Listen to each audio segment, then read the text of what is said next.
उस पर जो सारा का सारा मुद्दा है पटवारी भर्ती को लेकर के है। हमारी दो मांगे हैं।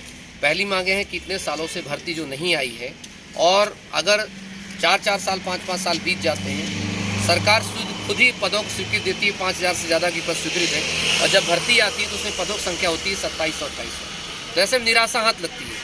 वैसे तो इनको पदों कम से कम 10,000 पदों पर भर्ती करना चाहिए, क्योंकि हर साल पटवारी के पद जो सृजित भी होते हैं।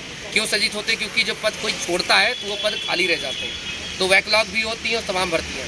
तो फिर भी चलो, सरकार ने कहा था कि हम 5000 पदों भर्ती करेंगे, 5000 ज़्यादा पदों भर्ती करेंगे। अभी कुछ दिन पहले की बात है, लेकिन सरकार कितने निकालती है? 2700-2800 पद निकालती है। उसमें बैकलॉग अलग है, तमाम चीज़ें अलग हैं। तो इस प्रकार से जो है युवा ठागा सा महसूस करता है। और जब ये निकालती है तो इसमें देखिए ये भर्ती निकालती है, जबकि ये भर्ती है समूह 4 की, पटवारी भर्ती 4 समूह 4 की, और इसको निकालते जाए समूह 2 के तहत निकाला जाता है। अब इसका हानि क्या है? इसमें हानि ये है, आप ये देखेंगे कि इसका जो सिलेबस दे दिया जाता है, जबकि इसका सिलेबस है 100 नंबर का पेपर होता था अभी तक, लगातार 12 में, 13 में, 15 में, 17 में। अब इसको 200 नंबर का कर दिया गया है। ये बताइए किसी भी पटवारी के लिए अंग्रेजी की क्या आवश्यकता है? अब आपने 89 ब्लॉक बनाए हैं, आदिवासी पेशा नियम के तहत बनाए हैं। मुझे ये बताइए, वहाँ पर तो कोशिश ये करनी चाहिए कि लोगों को ज़मीन से संबंधित चीज़ें हैं, खसरा क्या है, खतौनी क्या है, बंदोबस्त क्या है, ये सब चीज़ों के बारे में जानकारी चाहिए। अब वो अंग्रेजी का क्या करेगा? आदिवासी ज़िले में कुछ ऐसे हैं, आदिवासी क्षेत्र जहाँ पर उनको अच्छे से हिंदी बोलनी नहीं आती बेचारा, वो तो अपनी लोकल भाषा में बात करते हैं। तो पहली बात हमारे से यही समस्या, अंग्रेजी पढ़ा के क्या करेंगे उसको। दूसरी समस्या यहाँ पर है, आपने सामान्य प्रबंधन यूपीएससी पीएससी ग्रुप 2 ग्रुप 1 की क्लास के लिए होता है सामान्य प्रबंधन। पटवारी को सामान्य प्रबंधन सिखा के आप क्या करेंगे?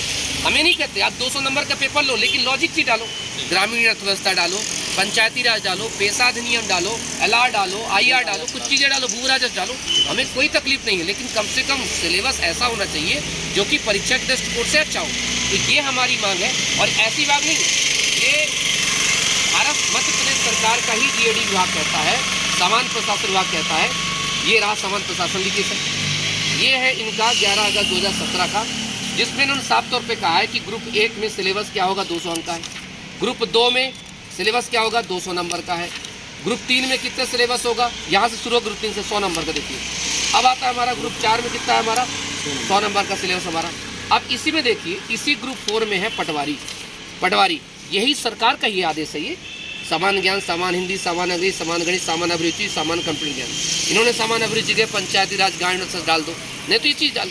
तो हमारा जो पूरा जो विरोध है, और सभी तो हमने ज्ञापन दिया है और सरकार को और सीधे मुख्यमंत्री जी को यहाँ बंगले में, कि इस पर जो है तुरंत कार्रवाई की जाए, क्योंकि जनवरी से फॉर्म भरे जाएंगे और अभी इसमें बदलाव हो सकता है। और इसलिए भी हो सकता है क्योंकि अभी नवंबर चल रहा है, दिसंबर, जनवरी, तो ऐसा नहीं है कि हम अचानक आ गए हैं, अभी इसके लिए समय है। तो सरकार से हमारी 2 मांग है सर। अभी आपने एक और आप कहा था कि पुलिस भर्ती में कुछ घोटाले का आपने आरोप लगाया है। पुलिस भर्ती में घोटाला तो हुआ है सर। पुलिस भर्ती में घोटाला ऐसे हुआ है, नॉलेसन के नाम पर घोटाला हुआ है, जिसका कट ऑफ में नाम नहीं है उसको ज़्यादा कट ऑफ में नाम। अब ये सोचिए, पहली बात, कोई भी अगर आरक्षण दिया जाता है, समानता के आधार पर आरक्षण दिया जाता है, चाहे विशेष आरक्षण हो और चाहे जातिगत आरक्षण हो। आपने महिला और एक्स-मैन को कह दिया कि हम प्रथम रिटर्न के बाद जब द्वितीय चरण पास कर लोगे तब आरक्षण देंगे। ये तो कितना मजाक है ना, कि किसी को आप ये कहना चाह रहे हैं कि भाई तुम पहले फ्लोर में मत चढ़ो, तुम सीधे तीसरे फ्लोर में आ जाओगे, तब हम तुम्हें मिठाई देंगे, तुम्हें सीढ़ी देंगे, तो गलत है। दूसरी चीज़, फिजिकल पास होने के बावजूद भी मात्र रोजगार पंजीयन की वजह से बच्चों को भगा दिए।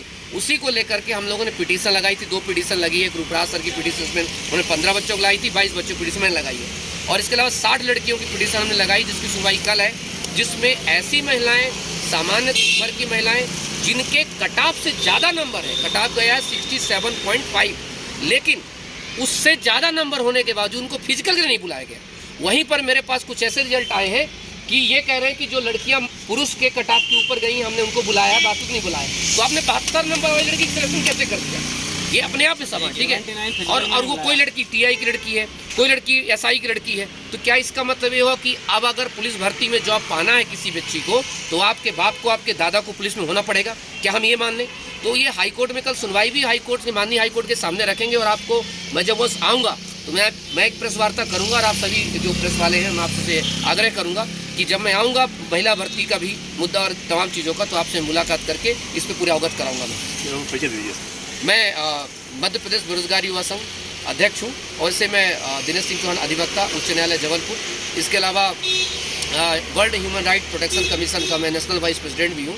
और मेरा ये जो दायित्व बनता है कि लोगों के जो अधिकारों का जो हनन होता है उसी के लिए काम करना, क्योंकि मुझे बनाया ही गया इस चीज़ के लिए कि जो भी जिसके अधिकारों का हनन हो, वो कोई भी मुद्दा हो, ऐसा नहीं है कि सिर्फ बच्चों का मुद्दा है, कोई मुद्दा हो, मैं हर व्यक्ति का मुद्दा उठाता हूँ और बस मैं गलत का विरोध करता हूँ। और मैं सभी युवाओं से भी कहना चाहता हूँ, जहाँ भी गलत हो उसका विरोध करिए, क्योंकि आज अगर विरोध करेंगे तभी चीज़ें समझेंगे, नहीं तो एक दिन हमारे ऊपर थोप दी जाएंगी सर। जी sir, thank you so much, thank you so much.